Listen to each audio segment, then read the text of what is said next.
हरी मोर कुंवर कन्हैया ननद सोने की चिड़ैया हो। हरी मोर कुंवर कन्हैया ननद सोने की चिड़ैया हो। अपने ननद को बीए पढ़ैबे, अपने ननद को एमे पढ़ैबे, पास करैबे उनके भैया ननद सोने की चिड़ैया हो। पास करैबे उनके भैया ननद सोने की चिड़ैया हो। हरी मोर कुंवर कन्हैया ननद सोने की चिड़ैया हो। हरी मोर कुंवर कन्हैया ननद सोने की चिड़ैया हो।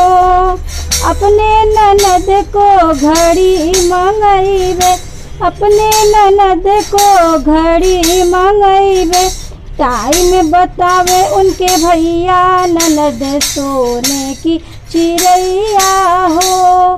टाइम बतावे उनके भैया ननद सोने की चिड़ैया हो। हरी मोर कुंवर कन्हैया ननद सोने की चिड़ैया हो। हरी मोर कुंवर कन्हैया ननद सोने की चिड़ैया हो। अपने ननद के ब्याह रचैबे, अपने ननद के ब्याह रचैबे, दुल्हा बने उनके भैया ननद सोने की चिड़ैया हो। दुल्हा बने उनके भैया ननद सोने की चिड़ैया हो। हरी मोर कुंवर कन्हैया ननद सोने की चिड़ैया हो।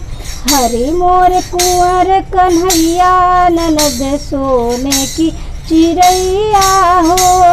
हरी मोर कुंवर कन्हैया ननद सोने की चिड़ैया हो।